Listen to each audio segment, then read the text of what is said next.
David, this is for you. So you claim Jesus is God, right? So Jesus revealed the Old Testament, right? The divine Son. Okay. The second person. So let me quote from the Old Testament. 1 Samuel 15:3 from the New King James Version Bible. Now go and attack Amalek and utterly destroy all that they have, and do not spare them, but kill both man and woman, infant and nursing child. Is this the mercy of Jesus? Is this how you're portraying Jesus as a person or a God who would command an army to go and kill infants and nursing children? Interesting that you're once again condemning the Old Testament when Allah tells Jews and Christians that we have no ground to stand upon unless we stand fast by the Torah, the gospel, and all the revelation that has come to us. And so I would listen to all that, and if you condemn that, then I regard it as you just condemned your own God and your own prophet. If you want a response to that, every group that is supposedly wiped out in the Old Testament somehow appears again later. The question is why, but there has to be some sort of hyperbole going on, because if a group is completely wiped out, they obviously can't be around later. Even when you get to 1 Samuel 15:3,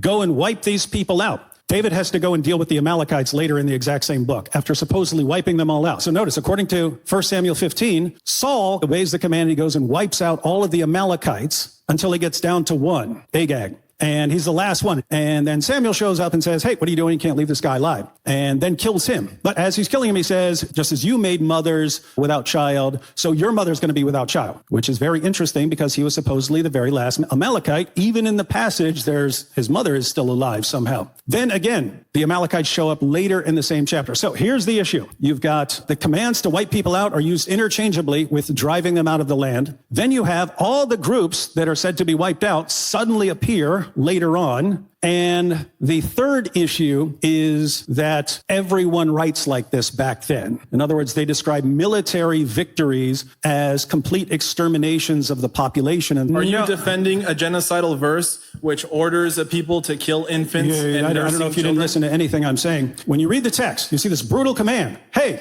massacre all these people. And then they're still there after they supposedly been wiped out. This should make you go, hey, what's going on here? There has to be some level of hyperbole. One is that this is a form of hyperbole, which was common among writers of the time, that you describe military victories as the annihilation of the entire population. It's kind of similar, but more extreme to us saying, my football team slaughtered your football team. Imagine someone who doesn't use hyperbole coming along 2,000 years later and saying, what? They slaughtered them? What? It's a game. Why'd you slaughter them? So I'm not even saying that's correct. I'm saying I don't know what to make of that passage because I don't know. There are scholars, there are people who think that it's a form of hyperbole. There are people who think it's literal. I'm not making a judgment call on it, so I don't know.